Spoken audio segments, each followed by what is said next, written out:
Bom dia a todos, bom dia a todas, bom dia para você que está nos assistindo pela Pop TV em Sobradinho e Porto Alegre ou nos escutando pela Cultural FM em Santa Catarina, Rio Grande do Sul e toda a região. Sejam todos muito bem-vindos e bem-vindas a mais o ICL Mercado Investimentos. Hoje, quarta-feira, também conhecida como Super Quarta, porque é o dia que os Estados Unidos e o Brasil vão decidir os juros, mas não só eles, vocês vão ver na agenda daqui a pouquinho. Tem mais países decidindo política monetária e divulgando as taxas de juros pelo mundão.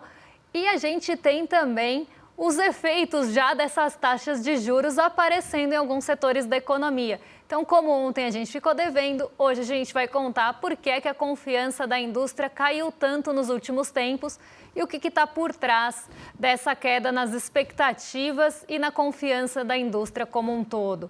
Mas não para por aí, porque tem Game of Thrones, o inverno está chegando na Ásia e a gente vai falar de novos desdobramentos das tarifas na Ásia e em outros países, mas também respostas que tivemos aqui do presidente Lula em entrevista ao New York Times. A gente vai contar tudinho para vocês, mas antes vamos passar pela agenda, porque hoje ela está recheada, tudo que a gente não teve de agenda nos outros dias, hoje a gente tem. Então vamos logo passar por essa agenda para a gente chegar nos assuntos do nosso dia.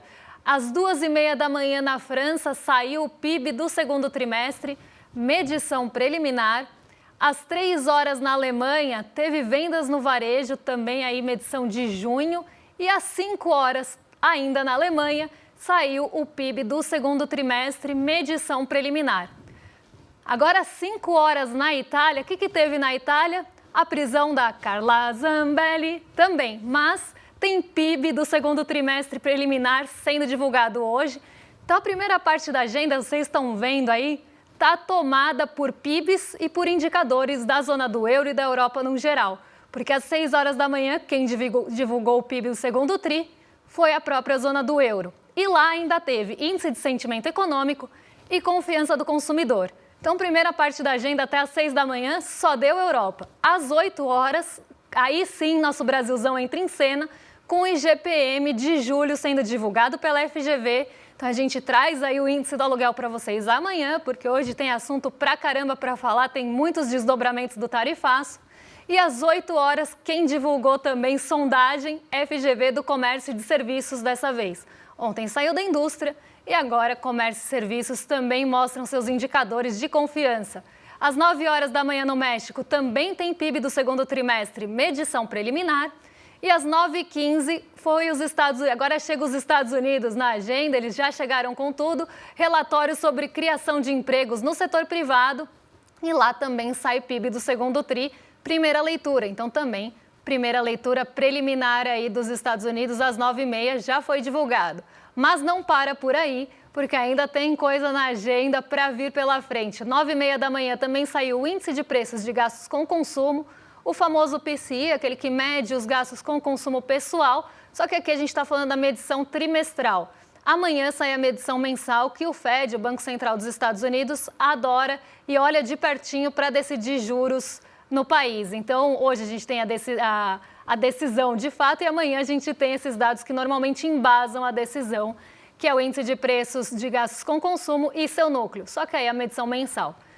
Às 10h45 da manhã, teve divulgação de política monetária do Canadá, então os juros por lá já foram conhecidos. E às 11 horas, agorinha, saem as vendas pendentes de imóveis de junho nos Estados Unidos. Daqui a pouquinho, ainda nos Estados Unidos, tem estoques de petróleo, gasolina, destilados e utilização das refinarias. Esse dado velho conhecido nosso sai toda semana e essa medição é da semana até dia 25 de julho.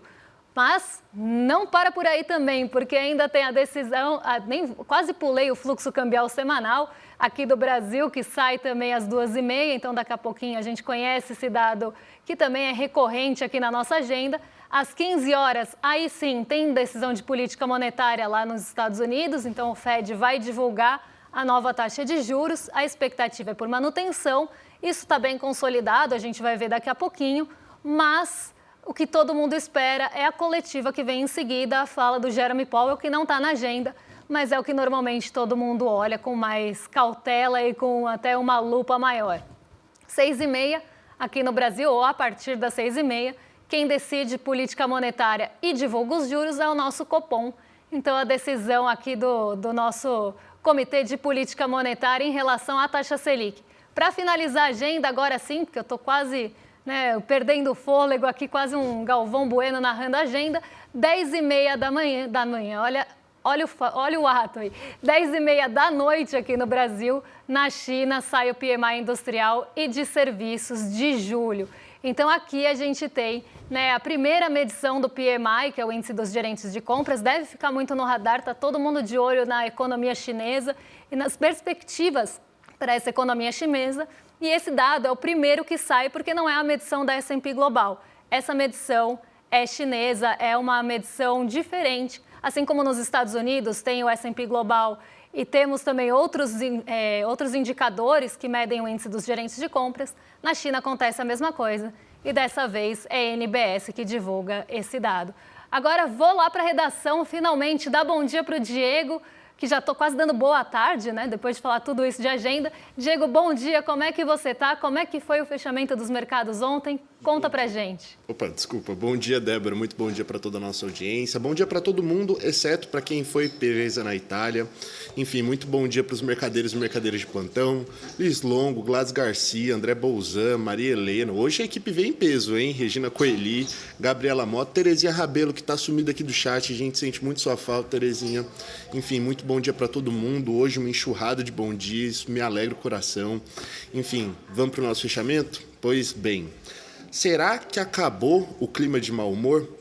Porque o Ibovespa fechou o dia de ontem com uma alta de 0,45% aos 132.725 pontos. Isso puxado pelo avanço nas tratativas comerciais entre Brasil e Estados Unidos. No mundo corporativo, de acordo com o nosso portal, o que impulsionou a nossa bolsa foram as ações da Petrobras, com a alta do petróleo Brent, e a Embraer, que pode ser poupada, entre aspas, do tarifaço do Laranjinha. Além do novo episódio da nossa novela favorita Tarifa Fatal, o clima nos mercados também foi influenciado pelas expectativas em torno da Superquarta. De acordo com o nosso portal, os investidores esperam que tanto o Copom quanto o FONC não façam alterações às suas respectivas taxas de juros. Com isso, o dólar recuou no dia de ontem e fechou a terça-feira cotado a R$ 5,57. Aproveitando o gancho do dólar e indo para os Estados Unidos, já adianto que o desempenho das bolsas por lá foi o oposto do desempenho do nosso Ibovespa. Os índices de Wall Street ficaram bastante chateados com a notícia de que as negociações entre os Estados Unidos e a China deram uma esfriada. Além disso, os investidores estão esperando a decisão do Fed sobre os juros, a divulgação de balanços trimestrais por parte das Big Techs e outros dados do mercado de trabalho. Com isso, o Dow Jones, o S&P 500 e o Nasdaq caíram e fecharam o dia de ontem no campo negativo. Débora?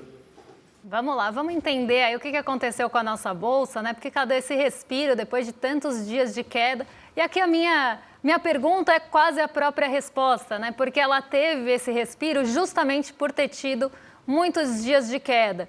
Então, quando você tem uma queda ali aprofundada, que você perde, inclusive, patamares importantes de referência, fura alguns pisos, o mercado começa a ver algumas oportunidades de compra e foi justamente isso que aconteceu. Um ajuste técnico, basicamente, de pessoas entrando para comprar alguns ativos e isso fez com que a bolsa fosse para o terreno positivo, apesar de não ter ali um apoio forte dos nossos pesos pesados. Só a Petrobras que acabou se descolando um pouquinho do movimento das outras empresas maiores, mas, no geral, as empresas de maior peso foram para o terreno negativo ontem. Então, a Vale caiu, teve queda também no setor financeiro. A Petrobras acabou surfando na alta do preço do petróleo e se descolou um pouco desse movimento. Mas essa queda nas empresas de maior peso aqui da nossa bolsa acabou limitando esse ganho, que foi de 0,45%. Se a gente tivesse tido essa contribuição, aí sim a gente teria um movimento de um pouco mais de fôlego, um respiro um pouco maior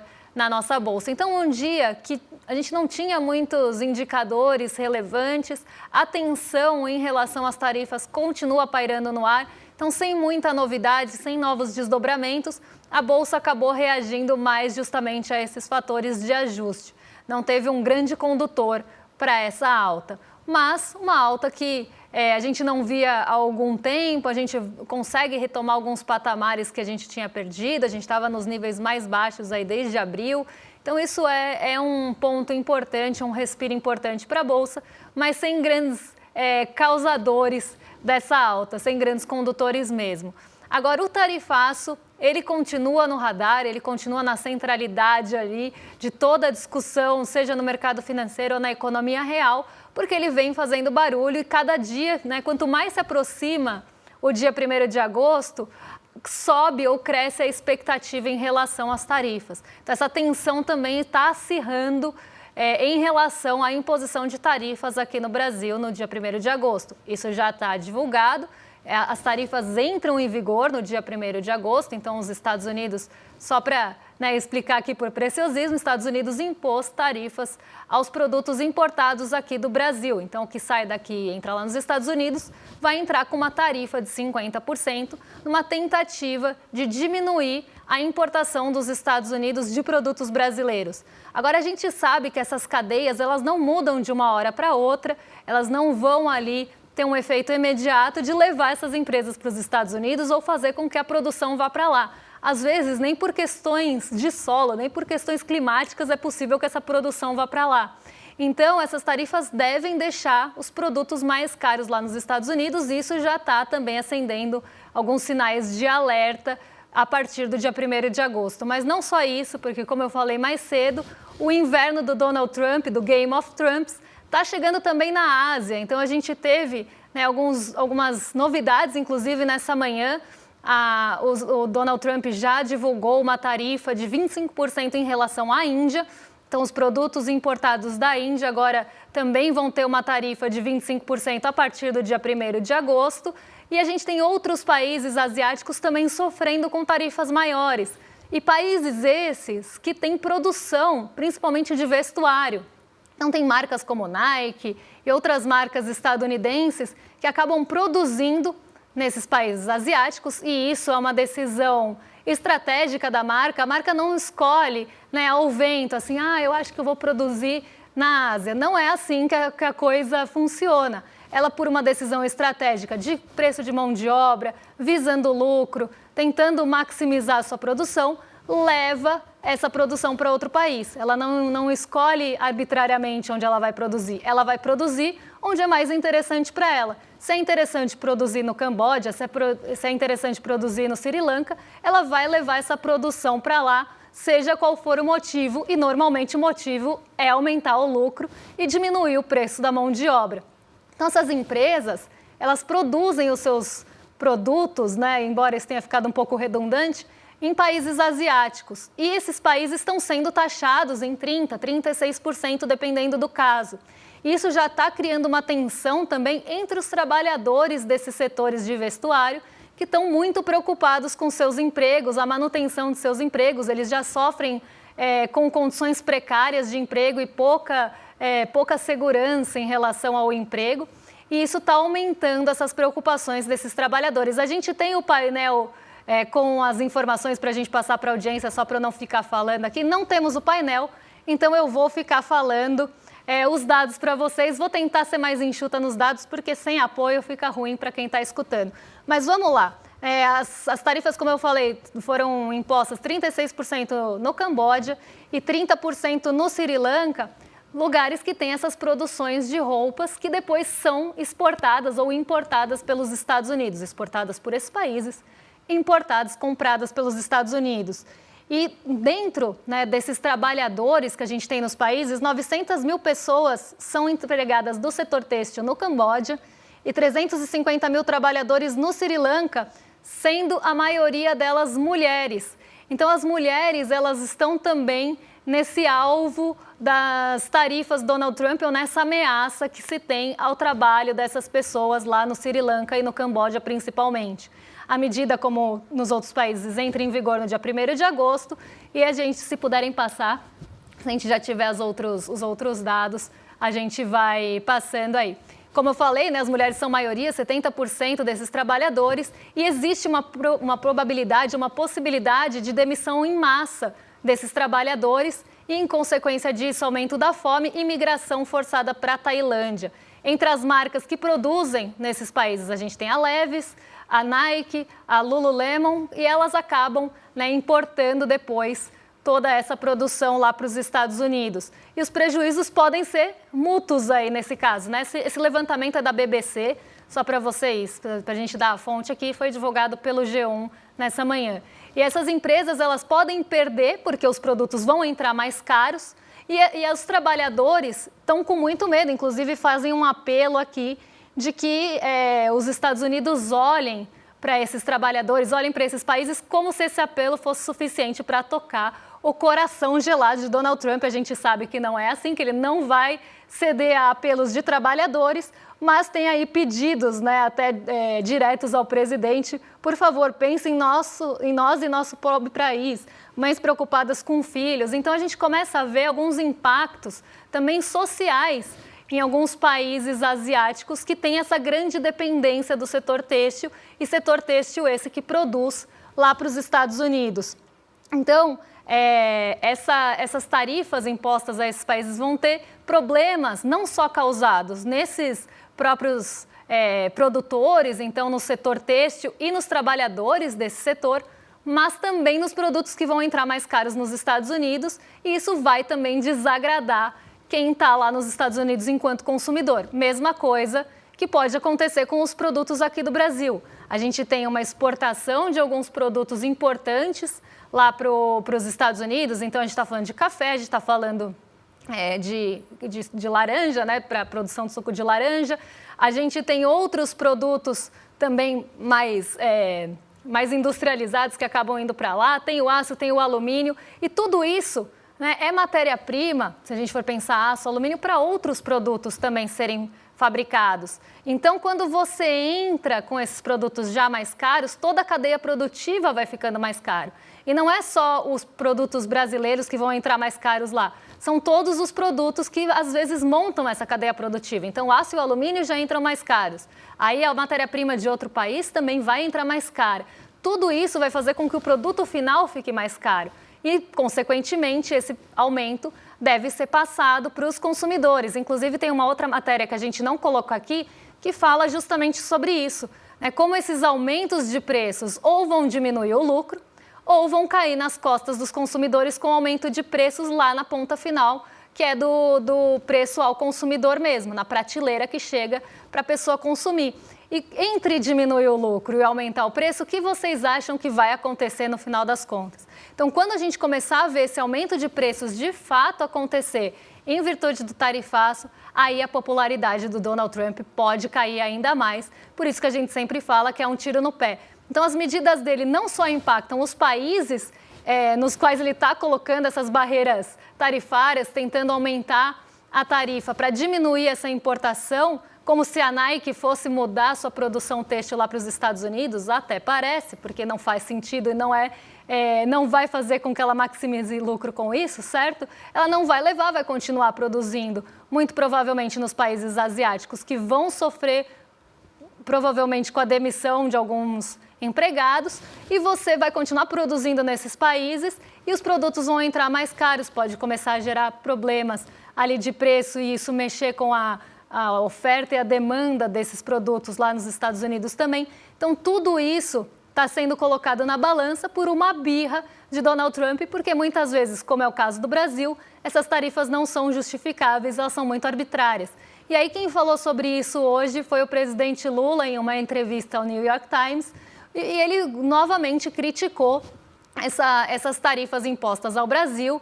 E teve uma fala aí bastante importante nessa manhã, a gente até destacou um pedacinho da entrevista para vocês. Em uma das falas ele fala que seriedade não exige subserviência, e aí a fala completa do presidente Lula: tenham certeza que estamos tratando isso com a máxima seriedade, mas seriedade não exige subserviência. Trato a todos com muito respeito, mas quero ser tratado com respeito. E aí o Lula fala mais uma vez, inclusive a matéria do New York Times mostra, né, como é que o Brasil está enfrentando, né, e como o presidente Lula está à frente desse enfrentamento ao Donald Trump, nesse posicionamento de não baixar a cabeça, como aconteceu em alguns países. A gente pode citar, né, a União Europeia, com várias críticas até tecidas por próprios países membros da União Europeia, de que a União Europeia baixou a cabeça para Donald Trump e aceitou condições de desigualdade na negociação. E aí o presidente Lula está reiterando que aqui não, né? Aqui não, queridinha, né? No nosso Brasil não vamos baixar a cabeça, até porque tem coisas que fogem ao poder do presidente, e ele deixa isso bem explícito na entrevista, que até ele brinca, né? Os Estados Unidos não devem saber que aqui o judiciário é um poder independente, porque o que Donald Trump está querendo também é colocar algumas condições para o judiciário, o que não dá para colocar em negociação. Então isso, né, mostra que a gente está, sim, respondendo a todas essas tarifas e a esse alvo que foi colocado nas costas do Brasil, mas aqui com respeito e tentativa de diálogo, mas que essas tentativas de diálogo estão sendo ignoradas. Então esse é um ponto que está sendo muito, essa tecla, né, está sendo muito batida, justamente porque existe, né, essa tentativa de diálogo que não está indo para frente por questões mais políticas do que econômicas, e isso gera bastante incerteza. Agora vamos falar de outro assunto, porque tarifar é um assunto que, se deixar, a gente fica o programa todo falando sobre isso, porque não cansa de aparecer novos desdobramentos, mas a gente tem que falar hoje da super quarta e das expectativas para os juros. E a gente tem expectativas vindas por aí, né, Diego? Temos novas expectativas, ou velhas expectativas, porque não muda muito, em relação à nossa taxa de juros. Pois é, Débora, parece que o mercado, tanto aqui no Brasil quanto nos Estados Unidos, está esperando que o Fed e o Fed e o Banco Central do Brasil mantenham as suas atuais taxas de juros, né? Como a gente viu, acho que a divulgação por parte do Copom vai ser às 6h30 da tarde, do Fed já não me lembro mais o horário, mas essa expectativa que a taxa de juros básica dos Estados Unidos se mantenha na casa dos 4% a 4,25% e aqui no Brasil se mantenha nos 15%. Débora? É isso aí, a expectativa é de manutenção, sem grandes novidades, e a expectativa é majoritária dessa forma, então não tem muita surpresa em relação tanto à decisão aqui como à decisão dos Estados Unidos. Pelo menos não se espera surpresa, surpresa sempre pode vir. E lá nos Estados Unidos ainda tem a treta, né, a briga entre o Donald Trump e o presidente do Banco Central, que a gente chama de Fed, né? Então o presidente do Fed, o Jerome Powell.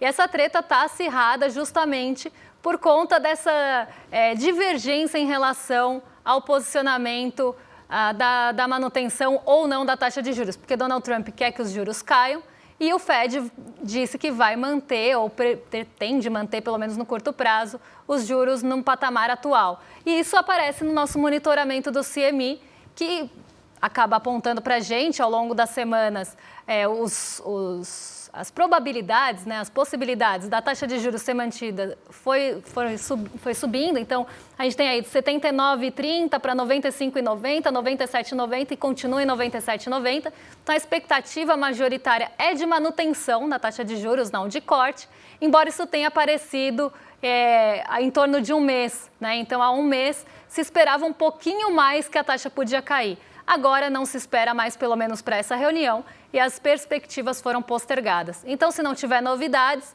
deve ser mantida a taxa de juros lá nos Estados Unidos e todo mundo está esperando o pronunciamento de Jerome Powell em relação a tudo isso. Por isso que é tão aguardada a coletiva depois. Aqui também não deve ter novidade. A gente chegou a mostrar ontem que a taxa de juros deve ficar no patamar atual de 15% por unanimidade do mercado. Então, a projeção é unânime. Ninguém acredita que o Banco Central vá subir a taxa de juros, nem que vai cortar e nem que vai para lugar nenhum, né? Não vai ter direcionamento, vai continuar do jeito que está. E isso também é uma forma do mercado dizer que aceita essa taxa de juros e não fazer pressão para mais alta, porque, pelo amor de Deus, mais alta não ia dar. Até porque a nossa taxa de juros no patamar atual, ela já está restritiva o suficiente e mexendo com a confiança da indústria, né, Diego? Parece que a confiança está estremecida pelo setor industrial. É exatamente isso, Débora. Aliás, foi divulgado ontem pelo Instituto Brasileiro de Economia da Fundação Getúlio Vargas, né, o IBRE-FGV, a sondagem da indústria. E a sondagem da indústria ela faz parte de uma série de sondagens que o IBRE-FGV faz, como, por exemplo, sondagem do consumidor, dos serviços, do comércio, etc. e tal. Essa pesquisa ela mede, basicamente, como que os empresários veem a situação atual, a confiança deles e as expectativas para o futuro.